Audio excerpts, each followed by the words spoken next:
مجھے بڑی خوشی ہے کہ یہاں میں عظیم الشان اسلام آباد میں مجھے کم موقع ملا ہے اپنے خیالات کا اظہار کرنے کا. یہ اس پیمانے پر کسی اجلاس میں یہ میری پہلا موقع ہے کہ میں آپ سے مرزا کانفرنس کا جو ہے انعقاد کیا ہے وہ اقبال اور نوجوانان ملت ہے. اس کے لیے بھی میں ممنون ہوں صاحبزادہ صاحب کا کہ ایک موقع یہ بھی فراہم کیا کہ میں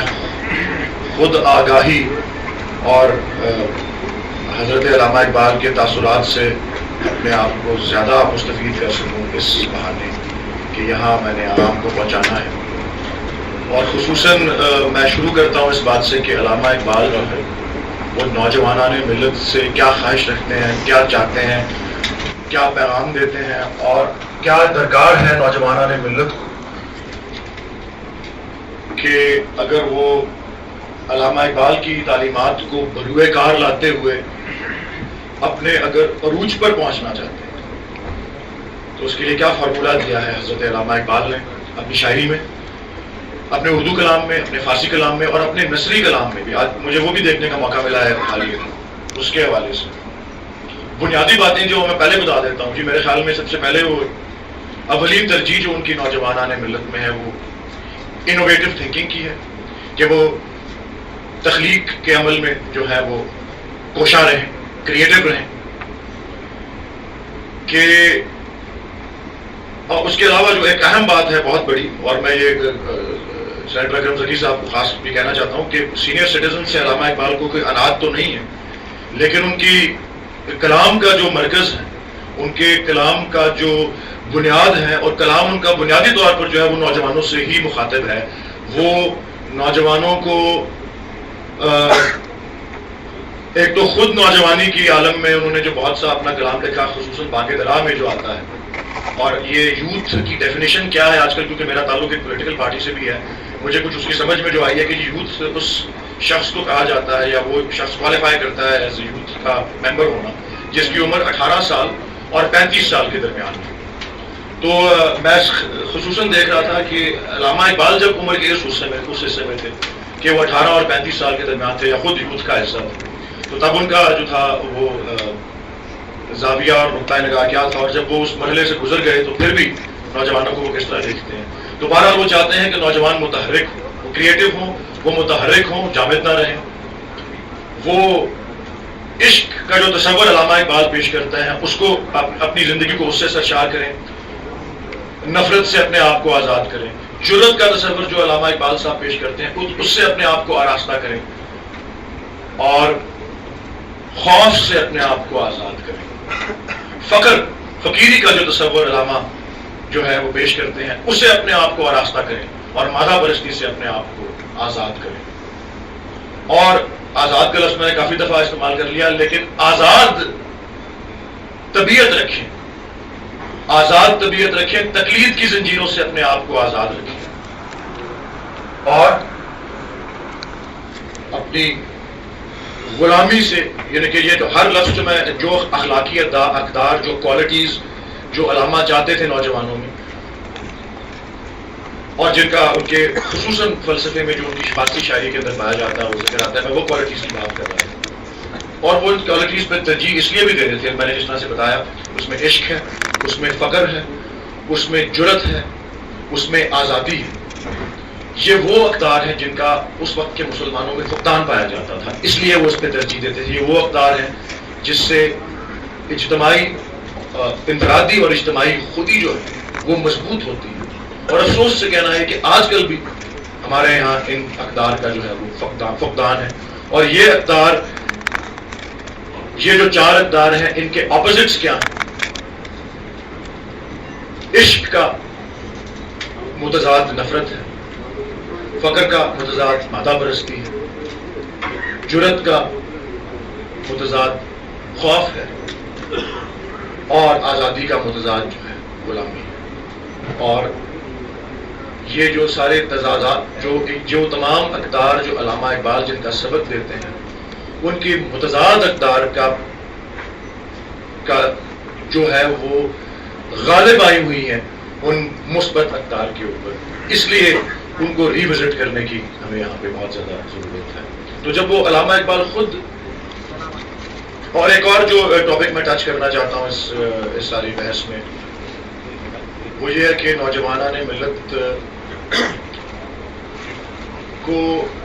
علامہ کے مطابق کن توقعات سے اپنے آپ کو،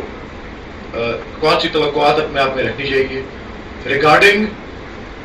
آپ اپنی ان کی جو قیادت ہے، جو ان کی فیوچر لیڈرشپ ہے. اس کے اوپر بھی میں تھوڑا سا ٹچ اپون کرنا چاہتا ہوں. لیکن سب سے پہلے میں یہ بتانا چاہتا ہوں کہ علامہ اقبال جب اپنی جوانی کے مرحلے میں خود تھے، اور جو باقیہ کا حصہ اول ہے خصوصاً جو اس پیریڈ کو ریفلیکٹ کرتا ہے، وہ 1910 تک کا پیریڈ ہے، اور اس وقت 32-33 سال ہی تھی. تو اس سٹیج پہ وہ نوجوانوں کو یاد کرانا چاہتے ہیں کہ ان کی عظیم الشان تاریخ کیا ہے، ان کا پس منظر کس طرح کا ہے، اور ان کی اس وقت کی مشہور نظم جو ہے وہ خطاب جوانان اسلام ہے، جس کی کچھ اشعار میں آپ سے: نوجوان مسلم تدبر بھی کیا تو نے، وہ کیا گردوں تھا تو جس کا ہے ٹوٹا ہوا تارا، تجھے اس قوم نے پالا ہے آغوش محبت میں، کچل ڈالا تھا جس نے پاؤں میں تاجے سرے دارا، گدائی میں بھی وہ اللہ والے تھے غیور اتنے کہ منعم کو گدا کے ڈر سے بخشش کا نہ تھا یارا، اور تجھے آواز سے اپنے کوئی نسبت ہو نہیں سکتی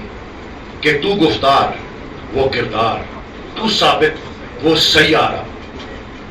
گنوا دی ہم نے جو اسلاف سے میراث پائی تھی، سریا سے زمیں پر آسمان نے ہم کو دے مارا، حکومت کا تو کیا رونا کہ بس ایک عارضی شے تھی، نہیں دنیا کے آئینے مسلم سے کوئی چارہ، مگر وہ علم کے موتی کتابیں اپنے آبا کی، جو دیکھیں ان کو یورپ میں تو دل ہوتا ہے سی پارا. اب اس کے بعد وہ پیریڈ آتا ہے جب والد جبریل والا، جب وہ خود اس سٹیج سے گزر چکتے ہیں جو ان کی اپنی نوجوانی کا سٹیج ہے. تو یہ وہ وقت ہے، یہ وہ سٹیج، یہ وہ مرحلہ ہے، فیز ہے ان کے کلام کا، جس میں وہ نوجوانوں کو واحد امید سمجھتے ہیں مستقبل کے. اور اس کے اندر جو ان کی مشہور زمانہ نظم ہے ساکی نامہ، جو اصل میں تو حرکت کے اصول پر مبنی ہے، جو کہ تبدیلی کی، جو کہ پرانے نظام کو درہم بھرم کرنے کی بات کرتی ہے، جو کہ تخلیق کے بارے میں، موومنٹ کے بارے میں، دراصل اپنا محور جو ہے وہ نوجوانوں پر ہے. آپ ملاحظہ کیجئے کس طرح سے وہ پرنسپلز جو ہے موشن کے، چینج کے، نوجوانوں سے متعلق، اور نوجوانوں کو ڈھیر ساری دعائیں بھی دیتی ہے. اس نظم میں کس طرح پیش ہوتی ہیں وہ کچھ یوں ہے کہ وہ جوئے کو ہستا اچکتی ہوئی، اٹکتی لچکتی سرکتی ہوئی، اچھلتی پھسلتی سنبھلتی ہوئی، بڑے پیچ کھا کر نکلتی ہوئی، رکے جب تو سل چیر دیتی ہے یہ، پہاڑوں کے دل چیر دیتی ہے یہ.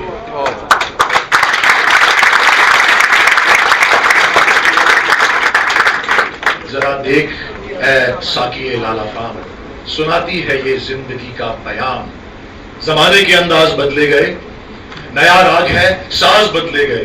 پرانی سیاست کری خار ہے، زمین میر و سلطان سے بیزار ہے، خرد کو غلامی سے آزاد کر جوانوں کو پیروں کا استاد.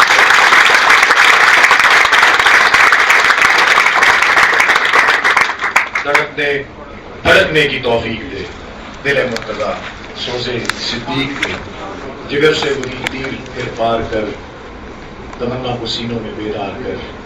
تیرے آسمانوں کے تاروں کی خیر، زمینوں کے شب زندہ داروں کی خیر، جوانوں کو سوزے جگر بخش دے، میرا عشق میری نظر بخش دے.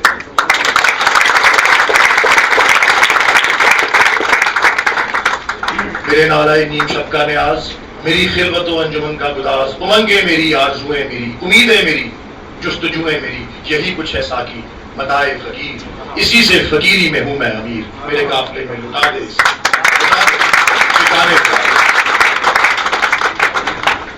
اب حال ہی میں میرا اس کے میں تھوڑا سا دوبارہ جوانی کے فیس پہ جانا چاہتا ہوں. حال ہی میں نے ایک انگریزی کا مقالہ ان کا پڑھا، علامہ اقبال کا، جس کا جو انہوں نے 1909 میں انجمن مائدہ اسلام کے سالانہ اجلاس میں لاہور کے مقام پر پڑھا تھا. اس کا عنوان ہے کہ اسلام بطور ایک اخلاقی اور سیاسی آئیڈیل، اور اس میں پیارے تلاش کر رہا تھا میں نوجوانی کے وہ والی ڈیفینیشن سے گزر چکا ہوں، تو مجھے پڑھنے کی جو ہے وہ اینک لگانی پڑتی ہے۔ اس میں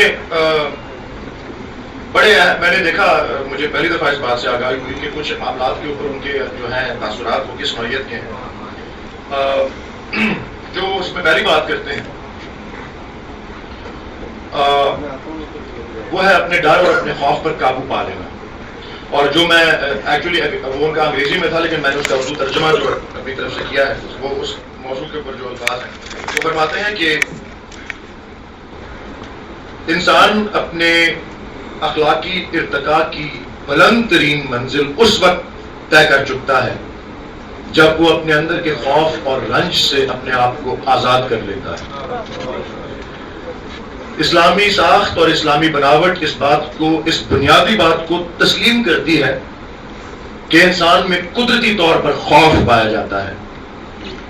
اور اسلام کا مقصد یہی ہے کہ انسان کو اس خوف سے آزاد کیا جائے۔ اپنے منظوم کلام میں فرماتے ہیں، جب اس انگارہ خاکی میں ہوتا ہے یقین پیدا، تو کر لیتا ہے وہ بالو پرے روح الامی پیدا۔ غلامی میں ناکام آتی ہیں شمشیر نہ تدبیریں، جو ہو ذوق یقین پیدا تو کٹ جاتی ہیں زنجیریں۔ کوئی اندازہ کر سکتا ہے اس کے زور بازو کا، نگاہ مرد مومن سے بدل جاتی ہے۔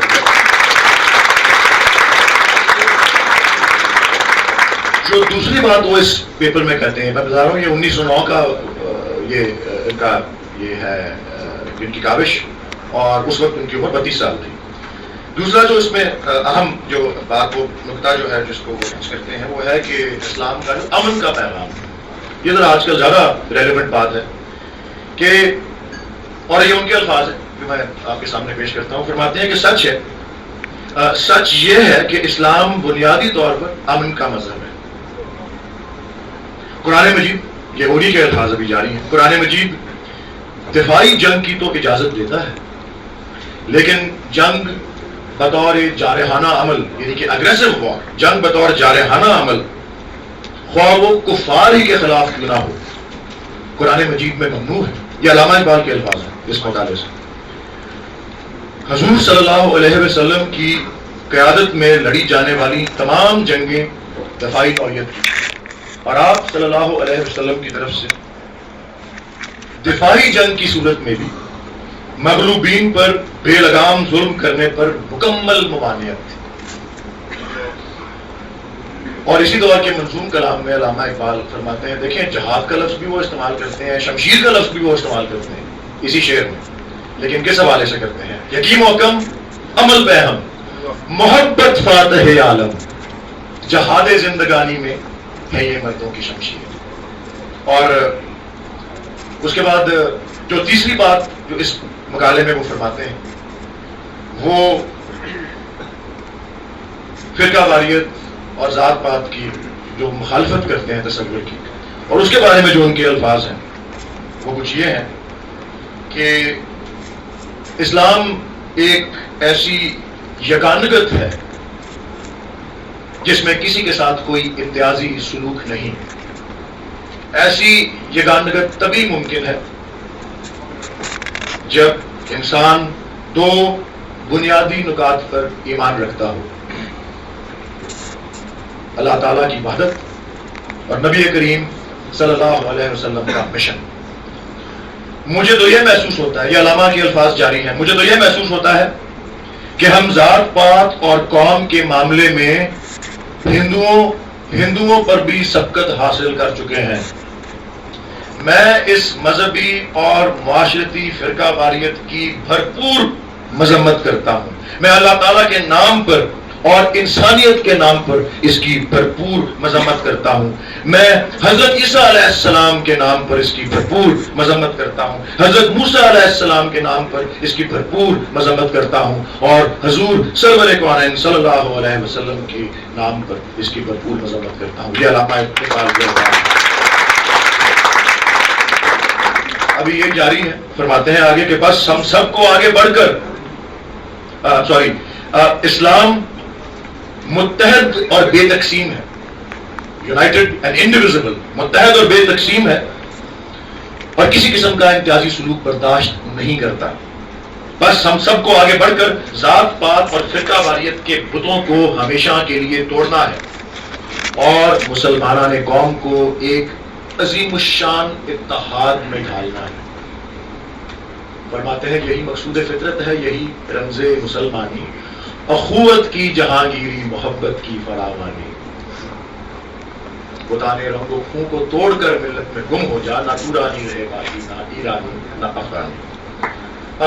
میں نے جو ایک اور نقطہ آپ کے سامنے پیش کیا جس کے اوپر بہت، اور علامہ اقبال کی وہ اولین ترجیح ہے، میں نے بات شروع ہی وہاں سے کی تھی ریگارڈنگ نوجوانان، وہ ہے انوویٹو تھنکنگ کی یا تخلیق کی. اور اس میں بھی یہ شاہین کو جو بطور علامت استعمال کرتے ہیں علامہ اقبال کے،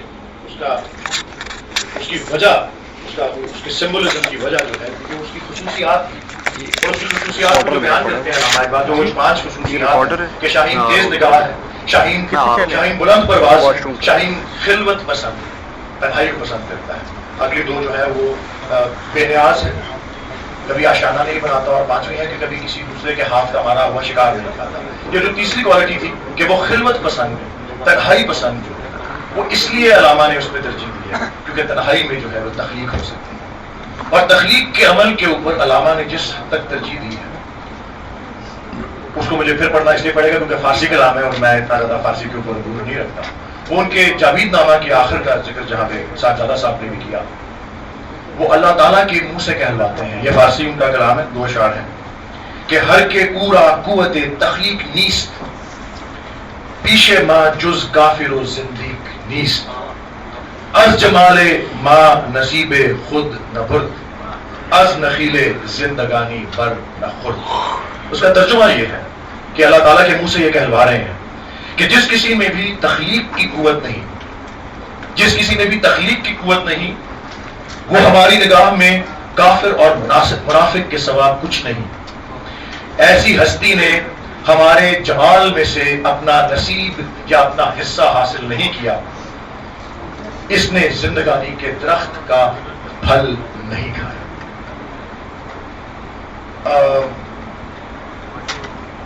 2-4 باتیں جو میں نے آپ کو اخلاقی اقدار کے بارے میں بتائی تھی، عشق، جرأت، فقر اور آزادی. میں عشق کا جو ان کا تصور ہے کہ جو وہ کہتے ہیں کہ نوجوانان کو چاہتے ہیں کہ عشق کے تصور سے وہ سرشار ہو اور نفرت سے اپنے آپ کو آزاد کریں، اس حوالے سے میں تھوڑا سا آپ کے سامنے یہ پیش کرنا چاہ رہا تھا کہ علامہ اقبال کا جو عشق کا تصور ہے وہ روایتی تصور عشق نہیں ہے جس میں عاشق جو ہے وہ معشوق کے ساتھ وصال حاصل کر لیتا ہے اور مستغرق ہو جاتا ہے اور سکون پا لیتا ہے. علامہ اقبال کا عشق جو ہے کا تصور جو ہے وہ وصال کا عشق نہیں ہے، وہ فراق کا عشق ہے. فراق کا عشق وہ ایسا عشق جس میں ہمیشہ بے چینی اور بے قراری پائی جاتی ہے، اور وہ سمجھتے ہیں کہ وہ جو وصال کی کیفیت جو ہے وہ سکونی ہے اور سکون جو ہے وہ موت ہے. یہ ویسے علامہ کے کلام کے بارے میں جو ایک اوور آل بات مجھے اکثر پڑھنے میں ملی ہے، اور خاص کر مغربی جو تجزیہ نگار ہیں جو علامہ کے کلام پڑھتے ہیں وہ یہی دیکھتے ہیں کہ ایک جو ایک کانسٹنٹ یونٹی اور یونیفارمٹی علامہ اقبال کے کلام میں پائی جاتی ہے وہ یہ ہے کہ وہ ایک موشن، حرکت کا اصول جو ہے ساکی نامہ میں بھی آپ کو آیا تھا کہ وہ دیکھتے ہیں کہ یونیورس میں تمام باڈیز جو ہیں، تمام چیزیں جو ہیں وہ مسلسل حرکت میں رہتی ہیں، تو اس کی کوئی وجہ ہے، اور اسی لیے انسان اور انسانیت کا تصور بھی جو ہے اس کو بھی ہمیشہ ایک حرکت کی جو ہے اسٹیٹ میں رہنا جو ہے وہ ضروری ہے. اور اسی لیے وہ عشق کا تصور وصال والا نہیں، فراق والا دیتے ہیں جس میں بے چینی اور بے قراری پائی جاتی ہے اور جس میں خوب سے خوب تر کی تلاش ہوتی ہے. اور اس علامہ کا ایک شعر بھی اس میں صادق بیٹھتا ہے کہ مجھے سزا کے لیے بھی نہیں قبول وہ آگ جس کا شعلہ نہ ہو تند و سرکش و بے باک.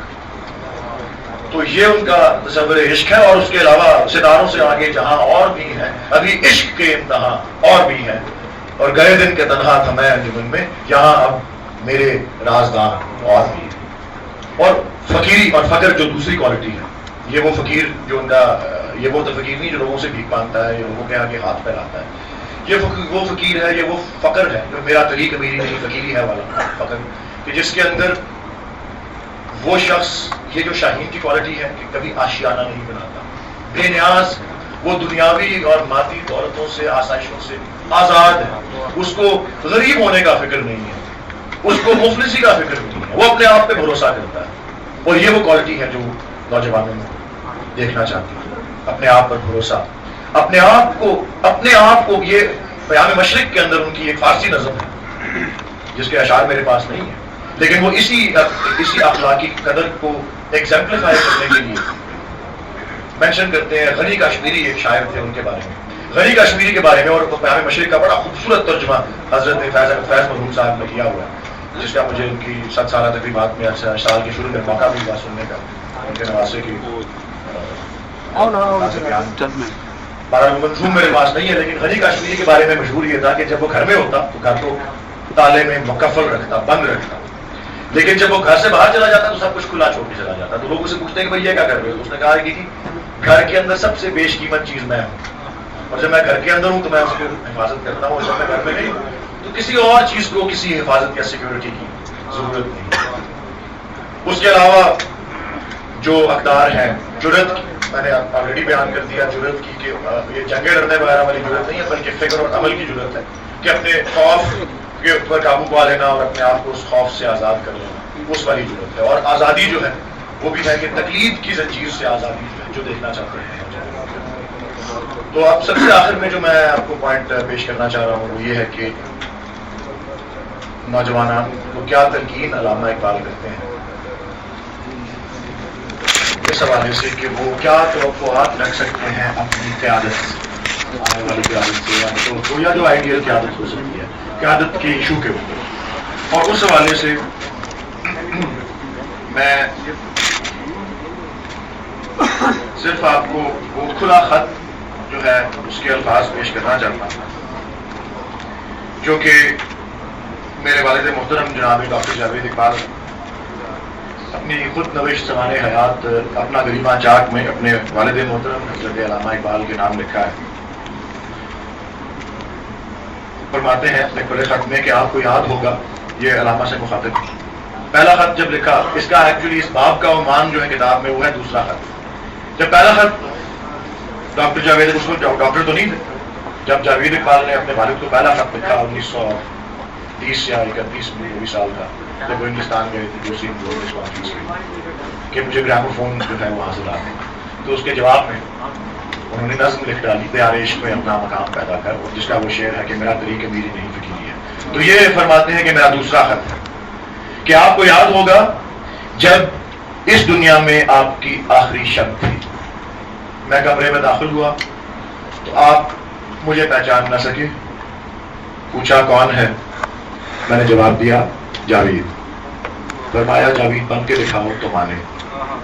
افسوس ہے کہ میں آپ کی خواہش کے مطابق جاوید نہ بن سکا، اور بننا بھی کیسے، آپ نے خود ہی جاوید نامہ خطاب جاوید میں میرے ذریعے میری نسل کے مایوس جوانوں کو ارشاد فرمایا تھا، میں اس زمانے سے ڈرتا ہوں، یہ کلام اقبال سے ہے، میں اس زمانے سے ڈرتا ہوں جس میں تم پیدا ہوئے، کیونکہ یہ زمانہ جسم میں غرق ہے اور روح کو نہیں پہچانتا۔ جب روح کے قحط کے سبب جسم ارزاں ہو جائیں تو مرد حق اپنے اندر چھپ جایا کرتا ہے، اسے ڈھونڈنے کی کوشش کرو تو دکھائی نہیں دیتا، حالانکہ تمہارے سامنے ہوتا ہے،